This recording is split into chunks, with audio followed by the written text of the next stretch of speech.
D'abord, merci à Jean-Philippe, merci à Alexandre, merci à Sophie, merci à David, merci aux usagers et aux soignants qui mettent cette bagarre depuis des mois, et on sait combien mener une lutte c'est difficile. Merci pour toutes les petites mains invisibles qui amènent le café, qui amènent les gâteaux, qui amènent tout ça et qui permettent que la démocratie vive et qu'elle vive de cette manière-là. Et merci pour l'invitation, parce que j'entends qu'étant désormais élu, ça va pas de soi. Donc merci à vous. Moi je viens pour m'adresser à deux personnes. La première personne que je vais interpeller, c'est vous, monsieur Patrick Brotier. Alors, quand je suis arrivé, normalement sur les documents, j'avais vu que c'était Adrea, et puis finalement, on me dit que c'est Aesio. C'est compliqué. C'est comme le RPR qui devient l'UMP, qui après devient les Républicains, la Générale des Eaux qui devient Vivendi, puis qui devient Veolia, ça change de nom tout le temps, donc il faut s'accrocher. Qu'est-ce que je vais dire d'abord ? Là, je suis allé voir donc le site de Aesio. Sur le site de Aesio, monsieur Brotier, je lis ceci. Alors, il faut aller tout en bas de la page, parce qu'en toute honnêteté, d'abord, ça commence par groupe leader en assurance, avec des chiffres en milliards, chiffre d'affaires 2 milliards d'euros, fonds propres 1,5 milliard, et ainsi de suite. Mais ensuite, on arrive à ceci. Entreprise citoyenne, la mutuelle développe des actions de prévention santé et de solidarité sur le terrain, en lien avec les professionnels de santé et le tissu associatif local. Manifestement, ce qui se passe depuis quelques mois ici est tout l'inverse de cette déclaration de principe qu'on trouve sur le site de Aesio, puisque on a en l'occurrence plutôt un groupe là qui rompt les liens avec les professionnels de santé, on les a entendus s'exprimer, et qui rompt les liens avec le tissu associatif local en s'asseyant sur la solidarité plus qu'en la construisant. Donc, déjà, il y a les paroles et les actes. Moi, ce que j'aurais envie de dire à M. Brotier, c'est que vous ne voulez plus vous occuper de ça. Vous dites que ça vous fait perdre des sous. Eh bien, d'accord, vous en occupez plus. Mais laissez-le. Laissez les gens décider de ce qu'ils veulent faire ensuite. En tout cas, il n'y a pas de plus-value à faire là-dessus. C'est pas une opération immobilière. On parle de 2000 accouchements par an, on parle de 90 000 personnes qui viennent se soigner, on parle de ça. Donc simplement, si vous voulez plus vous en occuper, à la limite, récupérez les billes que vous avez mis au départ. J'ai cherché à savoir combien ils avaient mis au départ, c'est pas très clair et c'est pas énorme. Mais reprenez vos billes de départ et le reste, laissez-le. Et laissez les gens se débrouiller avec ça. On n'est pas là pour faire une opération financière, normalement on parle de la santé. Vous êtes une mutuelle, vous le dites, vous êtes une entreprise citoyenne, donc vous venez parler de santé et pas faire une opération financière ou une opération immobilière.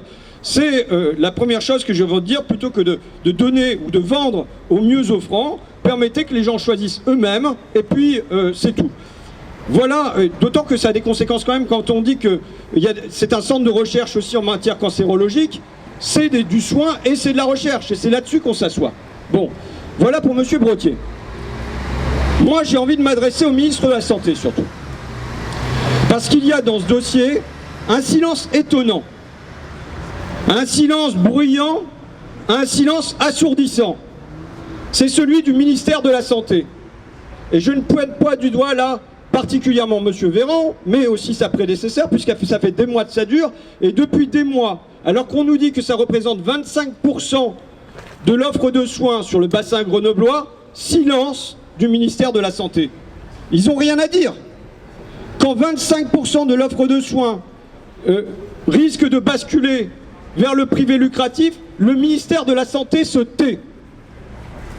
Et son agence, l'ARS, c'est Ponce Pilate dans cette affaire. C'est Ponce Pilate, elle s'en lave les mains. Elle vient dire c'est une affaire entre privés. Mais non, quand il y a 2000 accouchements par an, quand il y a 90 000 personnes qui passent, quand il y a un centre de soins de recherche sur la cancérologie, quand c'est 50% des cancers de Grenoble qui sont soignés là-bas, ça n'est pas une affaire entre privés. C'est une affaire qui concerne les citoyens, c'est une affaire qui concerne les malades, c'est une affaire qui concerne évidemment l'autorité régionale de santé. C'est une évidence. On ne peut pas s'en laver les mains comme si ça n'était que du business as usual entre deux partenaires qui revendent ça au prix qu'ils le souhaitent. C'est pas comme ça que ça peut se passer.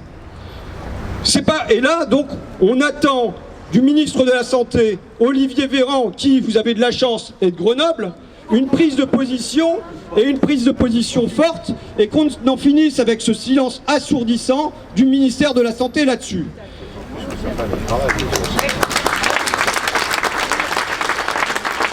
Ça pose un principe. Cette histoire pose un principe.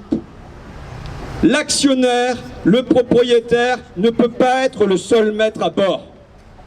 Vous savez, je me suis pas mal baladé en France, et je me suis trouvé à un moment à Luxfer, c'est juste à côté de Clermont-Ferrand. C'est une entreprise qui fabriquait, donc d'ailleurs dans les hôpitaux on en a, des bonbonnes à oxygène. Vous voyez, il y en a dans tous les hôpitaux, il y en a dans tous les camions de pompiers. Jusqu'à maintenant, ces bonbonnes étaient fabriquées à Luxfer, donc c'est à côté de Clermont-Ferrand. Et c'est passé à un fonds de pension anglais qui a décidé de fermer la boutique, et maintenant on ne sait plus où est-ce que ça sera produit. Ils sont montés au ministère de l'économie, et qui donc maintenant s'appelle ministère de la reconquête industrielle. Vous voyez, moins on en fait, plus on a des grands mots pour marquer le fait qu'on fait rien. Parce que la réaction, en l'occurrence, du responsable du ministère de la reconquête industrielle a été: quand un enfant a décidé de casser son jouet, on ne peut pas l'en empêcher. Un actionnaire, c'est pareil. Eh bien voilà le principe contre lequel nous luttons. À Luxfer ou ici, pour le GHM. Le propriétaire, l'actionnaire, n'a pas tous les droits parce que ça a des conséquences sur les salariés, ça a des conséquences sur les usagers et ça a des conséquences sur la souveraineté nationale. Et en l'occurrence ici sur la santé. Vous savez, ce débat, il n'est pas nouveau, il date du milieu du 19e siècle. À un moment, Villermé veut interdire le travail des enfants dans les usines. Il dit c'est pas normal. Il est appuyé par Victor Hugo avec son superbe poème Mélancolia. Et là, on a à l'Assemblée nationale et dans les territoires une montée au créneau de tous les représentants du capital. Vous avez à la CCI de Saint-Étienne, je la cite parce qu'il paraît que Aesio c'est le sponsor sur le maillot de Saint-Étienne, donc allons-y. Dans une question d'éducation, il convient de ne pas oublier que le travail aussi est moralisateur. Vous voyez, pour eux, il était moralisateur qu'un gamin à 8 ans soit sur les chaînes de textile. Mais vous avez ceci, le député de Beaumont. C'est le premier pas que nous faisons dans une voie qui n'est pas exempte de péril. C'est le premier acte de réglementation de l'industrie qui, pour se mouvoir, a besoin de liberté. Il ne s'agit aujourd'hui que des enfants en bas âge, mais soyez-en sûrs, un temps long ne s'écoulera pas sans qu'il s'agisse de réglementer aussi le travail des adultes. Vous avez Gay-Lussac qui dit « Malheur au pays si jamais le gouvernement venait à s'immiscer dans les affaires de l'industrie ». C'est bien de ça qu'il s'agit, c'est-à-dire que eux considèrent que l'actionnaire, le propriétaire, est quasiment de droit divin à l'intérieur une fois qu'on a franchi le seuil de son entreprise. Qu'il s'agisse d'une mutuelle, qu'il s'agisse de santé, qu'il s'agisse d'industrie, qu'il s'agisse de Whirlpool, qu'il s'agisse d'à peu près n'importe quoi, à partir du moment où on a franchi le seuil de leur entreprise, eh bien, c'est eux qui décident. Eh bien, je crois que c'est la même histoire qui se poursuit ici, chez GHM, entre ceux qui pensent qu'ils peuvent être pleinement décisionnaires et ceux qui pensent que non, il y a un rôle pour l'État. Il y a un rôle pour l'État comme régulateur, il y a un rôle pour l'État entre le fort et le faible, il y a un rôle pour l'État pour que ce ne soit pas les intérêts particuliers, en l'occurrence les intérêts financiers qui l'importent, mais l'intérêt général, l'intérêt des soins, l'intérêt de la recherche, l'intérêt de la santé. Et c'est ce rôle qu'en vérité, notre gouvernement, pour l'essentiel, a décidé de ne pas jouer. De ne pas jouer dans le dossier Luxfer et de ne pas jouer ici dans le dossier GHM. Ce qu'on leur demande, c'est simplement de le jouer. Et là, je veux insister sur le moment particulier dans lequel nous nous trouvons, qui ouvre peut-être pour vous et pour nous une fenêtre d'opportunité. Pourquoi ? Parce que coronavirus. Et qu'est-ce qu'ils nous viennent nous dire partant de coronavirus ? Ils viennent nous dire qu'il faut plafonner le prix des gels. Ils viennent nous dire qu'il faut une réquisition sur les masques. Et Bruno Le Maire vient nous dire il y aura dans l'histoire de l'économie mondiale un avant et un après coronavirus. Nos peuples demandent que nous soyons plus indépendants. Est-ce que dans ce moment-là, dans le moment où on voit que pour la santé, il est nécessaire d'avoir des outils publics pour agir, pour éviter une pandémie, est-ce que c'est dans ce moment-là qu'à Grenoble, on va venir lâcher un outil qui peut être au service des usagers et au service du public ? Enfin, de manière générale, moi je pense que j'ai entendu que c'était le chaos si les salariés et les usagers sont chargés. Moi je crois qu'il faut dire qu'aujourd'hui c'est eux le chaos. C'est eux le chaos dans la santé, mais c'est eux le chaos dans la finance, c'est eux le chaos dans l'industrie, c'est eux qui fabriquent le chaos. Et qu'au fond on a besoin, aujourd'hui je suis favorable à ça, moi, à ce que dans tous les conseils d'administration, ils ne soient pas aux mains exclusives des actionnaires. Évidemment dans la santé chez vous, mais normalement il devrait y avoir des représentants des salariés évidemment, mais des représentants aussi des usagers, des représentants des associations environnementales, peut-être des universitaires qui siègent à l'intérieur des conseils d'administration de toutes les entreprises, en tout cas de toutes les grosses entreprises, et qui viennent dire que l'intérêt général ne peut pas être cantonné seulement à l'intérêt du capital. Voilà, je crois, le sens de votre combat. C'est pour ça que l'invitation m'a été faite et que je l'ai immédiatement acceptée, parce que je pense que vous menez un combat, et je vous remercie de le mener, parce qu'il dépasse très largement les frontières de Grenoble, et pour moi, il déplace très largement les frontières du GHM. Il prend un sens qui est un sens beaucoup plus général.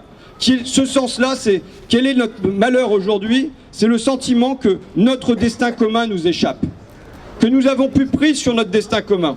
Est-ce que la lutte que vous menez aujourd'hui, au-delà des questions de santé, c'est une lutte pour tenter de reprendre en main, de conserver un outil et de reprendre en main, sur le terrain de la santé, un bout de notre destin commun. Et je vous remercie de mener cette bataille-là. Merci à vous surtout.